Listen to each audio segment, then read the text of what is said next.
does it matter whether or not they got Scyther? Doesn't seem to have made really much of a difference there as they got absolutely dominated in game 1. Maybe you'd rather have taken away the Suicune from them instead of that Scyther. That's a good point. I think it's still fine to ban the Scyther. Sure. I love targeted bans myself. Yeah, I think it's great. I think that's okay. I didn't really, I think the bans were fine. I think the draft strategy on Cakekalok's side left something to be desired.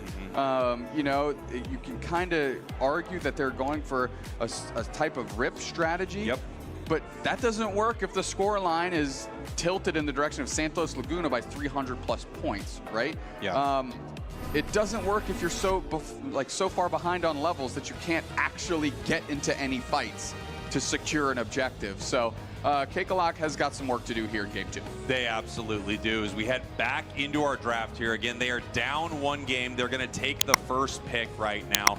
Blissey banned, Latios banned. It looks like we are peeling out of that draft screen here for just a moment. A real tough one for Cakekalok. They picked a couple of those Pokemon that when it goes right, it looks fantastic. You're a genius because you picked Dragonite. When it goes wrong, everyone thinks, why Dragonite? Why Gengar? Why Venusaur? And on and on and on. These things that are not necessarily meta, but sort of on the periphery that some of these teams want to bring in. We've seen some incredible Dragonites throughout the history of the UCS, but it is one of those picks where it's slow to get online. And if it doesn't get there fast and you don't kind of start snowballing with it early, it's really tough to have a great fight with a Dragonite that's under-leveled, which means it's less likely that you're going to be in a good position to rip, which means it's less likely that your Hyper Beam is going to find great value around some of these objectives. It's just tough. Yeah, I mean, you want to talk about historically solid Dragonites. How about Cakekalok from, like, Japan? Remember when they had a pretty deep run because they just kept running back? Are you thinking of Kabi-chans? No. That was at AOS. But it was SCG on the Dragonite. Remember when that crazy Dragonite like Dragon Dance to score the points? You and I were casting that game. It was absolutely wild. Yes, you're right. So maybe they're trying to like spark some of that life back into them, going to old reliable there. But again, the difference between this game and how well they were performing in Yokohama a few years ago with this Pokemon was that point gap differential. Yeah. Like, it doesn't matter if you flip and you get it if everybody needs to score 100 points just to give yourself a chance. Yeah. Now it's time to regroup. It's time to figure this out. And I mean, we haven't really seen the Dragonite out of Cakekalok, right? When we've been watching this weekend. No, it has and a 1% pick rate, so Yeah. maybe they played it in one other game. Yeah, you know? and it's like, why was this the moment? What did they see? And I'm afraid I can't quite dissect what they saw on the other side and said, yes, this is the Dragonite game. Well, I do think every once in a while, if you throw a curveball at your opponent, something they don't expect, something they haven't maybe prepped for, and you can kind of get an early surprising lead with it, you can get yourself in a great position, right? Okay, you can get yourself in a great position, and your opponents are off balance. They might not know how to fight it. They don't deal with a Dragonite. They don't deal with a team that just zones for it, lets it rip an objective, right?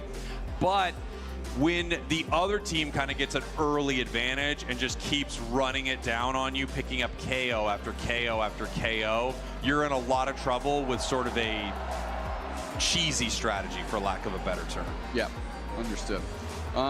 In my heart of hearts, as I mentioned, I would like to see Cakekalok, I don't want to say go somewhere standard, because a lot of teams have been finding success using their own identity here. And I don't want them to lose themselves after that game.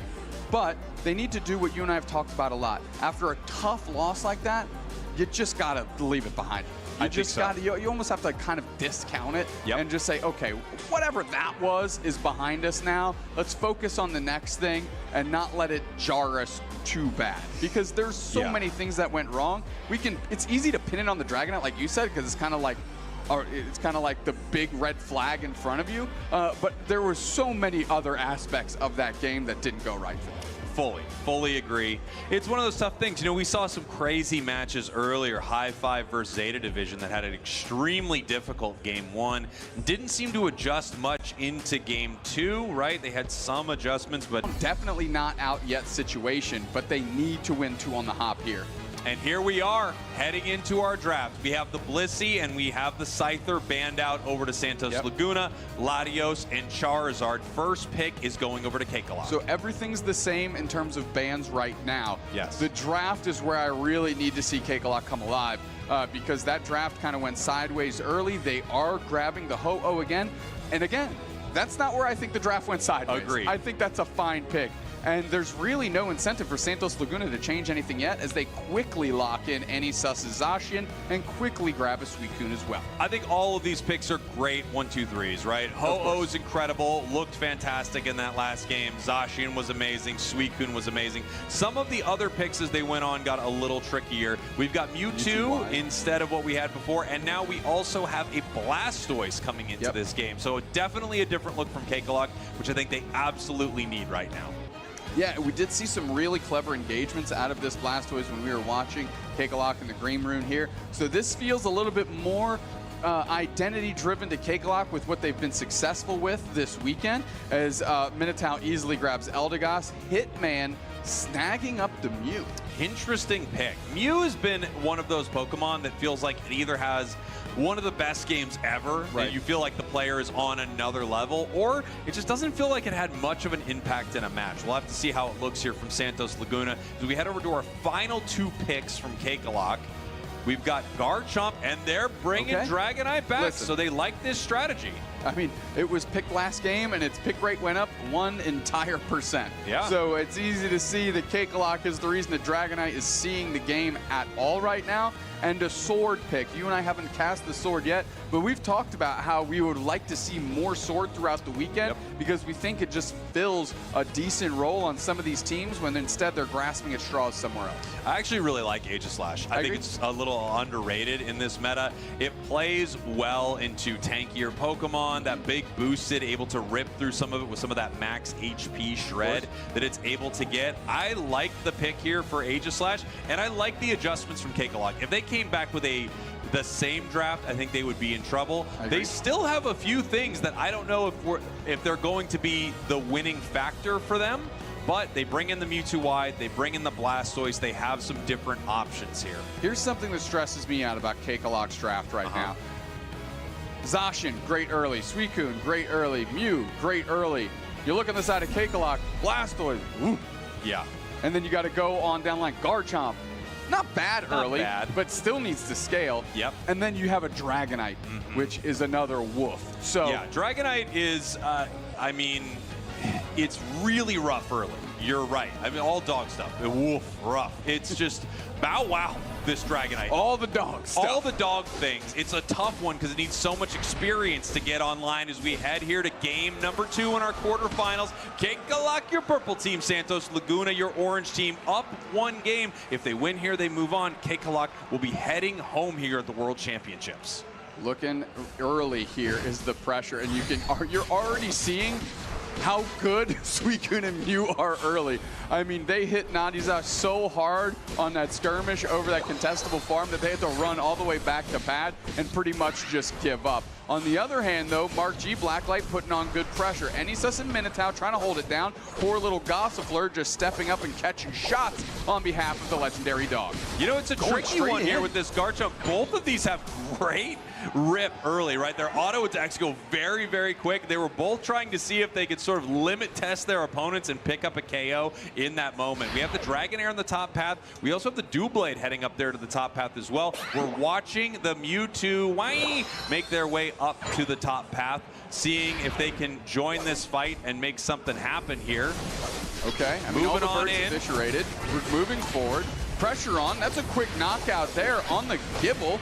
Can they get one back the other way? They do. The Doublades are shattered. They're broken swords right here as Santos Laguna is looking to get some points on the pad. Huge. Poor Minotaur is trying to get these points in so they can evolve, and they are successful. So now we have an Eldegoss. Blacklight is incredibly low. Mark G back in the action, and Anysus is being relentless. Finally, we have the Mewtwo Sun Sage looking for a target, is able to have Kira step up and eat that shot on behalf of with Minotaur. Not really necessary, but just showing each other, hey, I'm here for you. That was a great fight on behalf of Santos Laguna, and the real difference between them was Dual Blade, while not incredible, does outpace that Dragonair a little bit. I think they were able to do a bit more with it, and then Zacian moving in for those clean-up KOs. On average, Santos Laguna outperforms Cakekalok with 371 points per game compared to 354. So if we're just looking at that stat line, still going in the favor of Santos Laguna, and that number certainly boosted after a pretty lopsided game one. Oof, SCG making their way up to the top path, but here we are once again at about the same point of the match, looking at a level 6 Dragonair. Maybe they're getting too confident right now. Okay. If they go down, this could be big for Cakekalok, but no, they peel back.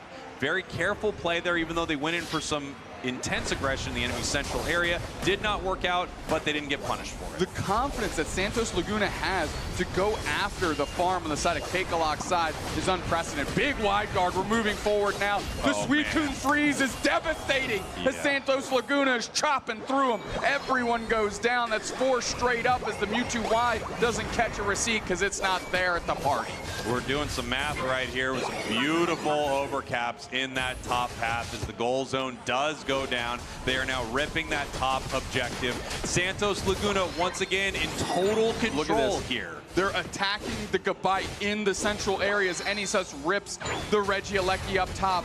They are keeping these late-stage Pokemon down. They are smothering them so they can't scale up. And this is just spelling disaster for Cakekalok early, as Minotaur has got eyes on him, just A-pressing Nadiza. And here comes Kira as well. The light bulb putting in work against 3. Yeah, and here we go, taking 5 members now. Cakekalok up into the top path. Enisus deciding whether or not they want to fight here. 2 members of Santos able to easily secure the objective in the bottom path. It takes a village sometimes, but it shouldn't take a village to take down a Regieleki. But when you're this far behind in a match and it's this dangerous, they had to commit all of their resources on the side of Cakekalok to that objective. Santos Laguna, I mean, second verse, same as the first here, Dupe Snacks. This is looking like a repeat of game 1. It really is. It really is. And you're seeing how devastating the Suicune is now in these engagements. Enisus and Mufasa are looking to get active. And when everybody's frozen down, it makes easy work for those two. Nadiza half HP, just trying to contest this Altaria here. And I'm not too sure who got it, but Santos Laguna is showing up in numbers here. As look in the central area. Cakekalok is getting pressured by Santos Laguna as the sword and the dog are just hanging out. Yeah, it's a tough situation to be in for Cakekalok, right? You just have these over-leveled Pokemon hanging on your central area, punishing you every time you go somewhere to get some experience. Unite move for nothing. I don't think they're going to miss it, really. They just kind of accidentally threw it, it seems like, and now they're moving towards the tier 2 as we have a little fight here on the bottom path as well. Garchomp with the Unite, not able to get any value yet. Dragon combo right here. Here comes Dragonite. Nice wide guard. Okay, crash landing by the Dragonite. SCG sees the pressure and peels back. They need to get Enisus, at least get something. Hyper Beam's a little shy. Enisus goes back in. The Pollen Puff is there, tops them off. Suicune Unite cover. And now Santos Laguna is turning the tides. They're getting on top of the Ho-Oh. They're certainly on top of that Garchomp. Mark G has the eject button out. The sword is relentless. They're poached back to the T2 pad, and they still can't get the sword down. Great coverage by Minotaur as this team is somehow standing, and they're all making the retreat. The surf is in by Nadiza, and they can't close the door. Santos Laguna is just wild right now. Cakekalok getting absolutely nothing in that exchange. Crazy, I mean, the amazing plays there, the support core of Santos Laguna between that Suicune and the Eldegoss, which is having an insane run this weekend. The level lead, just padding the HP and defenses enough to make sure that they can make plays like that, unpunished for being in the central area of Cakekalok the entire game as Santos Laguna. 10 to 202. Level-wise, this is crazy. Fight-wise, Santos Laguna is in control. Points-wise, this looks horrible for Cakekalok. Now they're putting pressure on Blacklight. There's 3 players there. Minotaur is doing such a great job frontlining and getting vision with this Eldegoss and really setting up plays. And look, SCG, if they step out, they are going to be in an absolute blender between Mufasa and Anysus. Yeah, they're just waiting, right? They're just trying to bring someone into some of these fights. If they can find them, that would be great. SCG would love to get some experience. They'd love to venture out and find a way to get some levels here, but every time they pop their head out, Santos Laguna is there to chop it down as they start to peel back. Able to grab that buff, which is really nice for Cakekalok, trying to get some of this XP right here, but so much of it's being taken by Santos Laguna. Yeah, Santos Laguna, you can kind of see they're hiding out kind of in the left side middle of that central area, and they're waiting for the wild Pokemon in the central area of Cakekalok to spawn, and when Cakekalok goes to get it, they just jump on them. We saw a Ho-Oh knockout in the top path if you're taking a look at the mini-map there. And now Santos Laguna finally decides to go take their free farm on the side of the map as they're also taking the Swablu and Altaria in the middle. I mean, look at this here. This is just obviously theirs. No one is here to contest it. You've seen Santos Laguna essentially push the dividing line of this map all the way over to the central area of Cakekalok. And right now, with 30 seconds until Rayquaza, Cakekalok is in a very difficult position. They have to make a play. They have to have a heroic fight. They have to make something happen here, or their tournament life is done. Blastoise right now getting some information here as they're trying to bait in a fight, possibly moving forward here. They catch them with the Sacred Fire, but no, they decide to not engage here.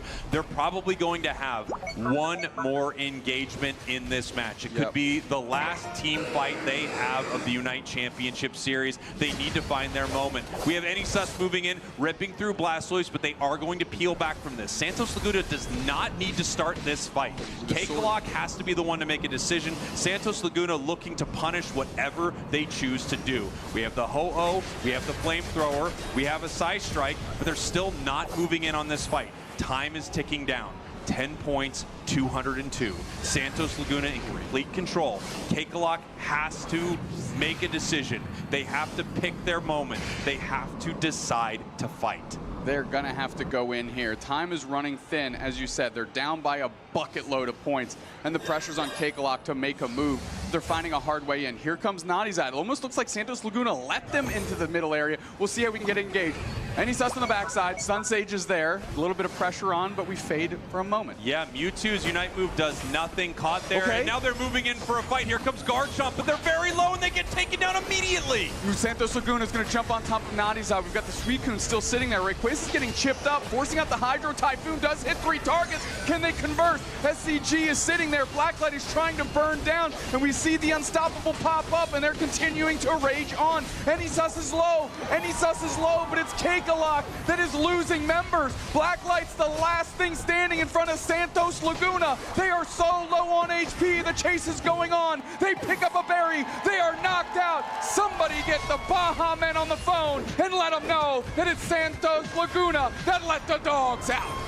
Unbelievable from Santos Laguna, making this look easy in this best of 3, completely dominating game 1 and 2, heading to put some more points on the board. They don't need it, however, as they sit in the middle of the map. They are heading to the semifinals, and they are on fire. And what a convincing win, too. I mean, what a convincing win, too. It kind of seems like that's the aura you and I are bringing to the booth today, is just these lopsided 2-0s. You got one team that seems like they're ready to take on the world, and one team that's just rolling out of bed. Santos Laguna, I'll tell you what, Anysus is looking really good.